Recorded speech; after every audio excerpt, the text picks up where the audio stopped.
throughout most of Bright Memory Infinite's pithy campaign, you're likely to be wondering who its main character, Shelia, really is. Who is she fighting exactly? Who's this villain guy, Carter, who keeps talking about a primordial flood? And what's a primordial flood?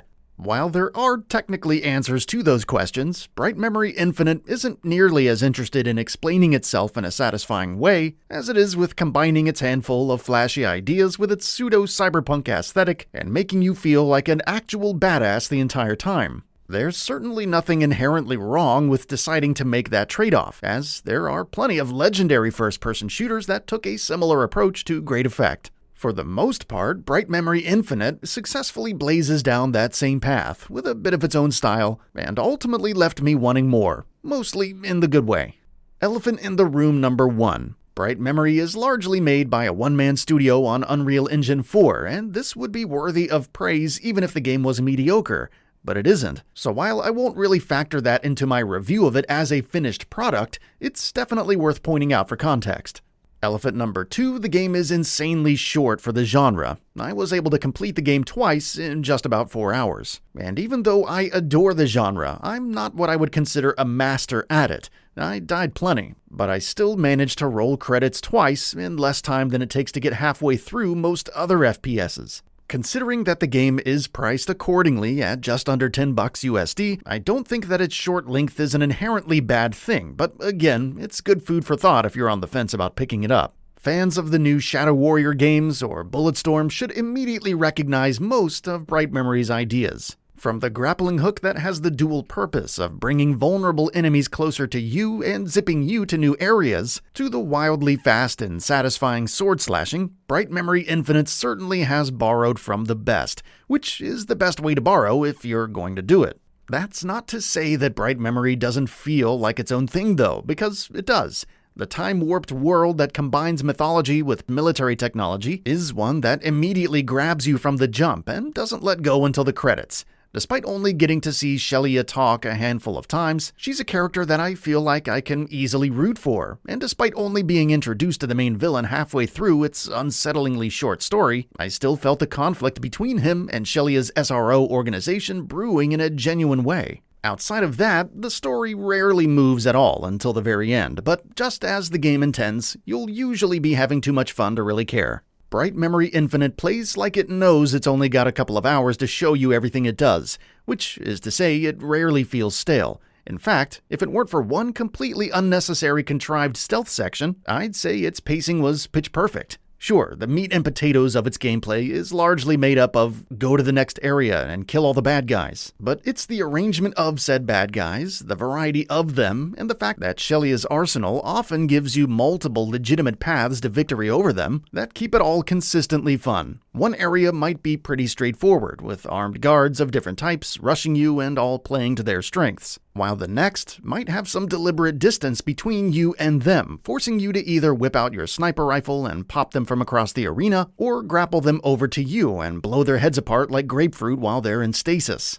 There's rarely a wrong answer in Bright Memory, and you gotta love it for that. Some enemies do seem to pop in right behind you with no indication other than the shots you take before you notice them, but outside of that, the roller coaster ride of Bright Memory's combat almost never derails. You have a fairly standard set of weapons, each with alternate firing modes, and all of which are a literal and figurative blast to use. As a guy who tends to overuse shotguns in shooters, I found the shotgun here to have a nice personality to it. It has a rather satisfying thunk that makes it a bit understated, but still boisterously destructive in any situation, and the sheer chaos that its alternate firing mode unleashes just makes it all the more wonderful. Your grapple and punch attacks are all tied to the same meter that automatically recharges after a short rest, as does your health. Outside of that and your sword slashes, which make short work of most enemies within range, your attacks mostly stay the same.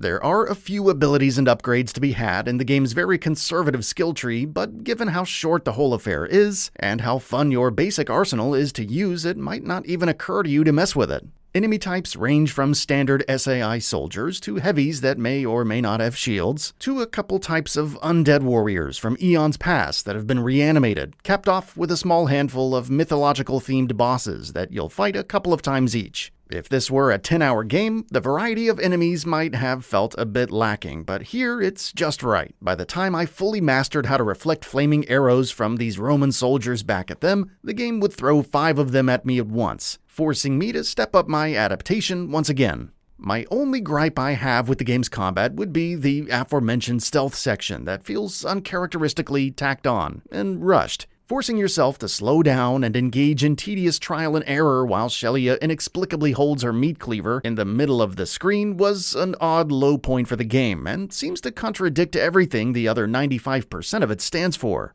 That said, it is over quickly, which is good, but also just underlines my confusion as to why it was even included. Outside of that, there are some great set pieces, like a battle that takes place on top of planes, and a driving section that lets you blow up some tanks. Suffice it to say, any AAA developer out there working on a shooter right now should be taking notes from Bright Memory's pacing, and be wary of launching their game alongside whatever this guy makes next. There are also some extras thrown in, like alternate costumes and weapon skins and multiple difficulties, but even for the price it does feel a bit lacking. A simple horde mode could have really sealed the deal, but as it is, the amount of content for the price is debatably middling. Bright Memory Infinite is not as graphically demanding as you might think. It only requires 8GB of RAM and an NVIDIA GTX 960 to run, but recommended settings suggest you bump that up to 16GB of RAM and a 1060, which isn't too demanding. Although based on my experience, where I did have multiple hard crashes despite being well above those recommended settings, I would suggest keeping the resolution at 1080 unless your rig is particularly beefy.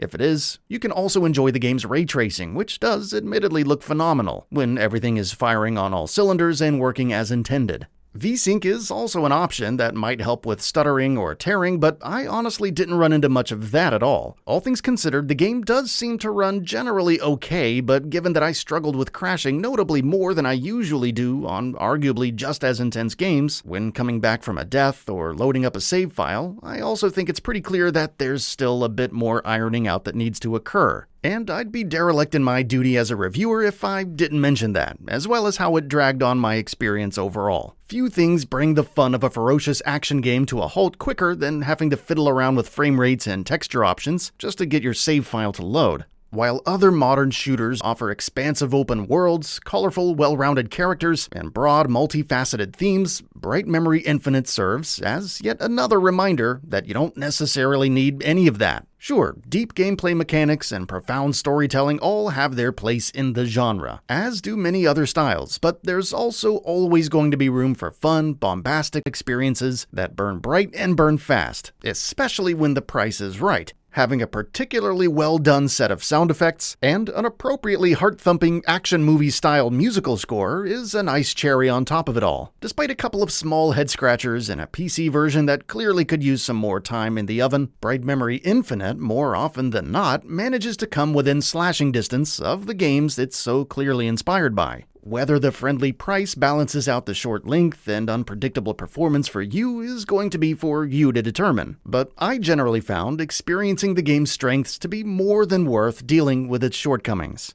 And that brings us to the end of the video. A quick request: we upload new videos every single day, and if you like what we're doing, please consider subscribing. It really helps us out. Also, don't forget to enable all notifications by clicking the bell icon so that you can receive daily video updates. Thanks for watching.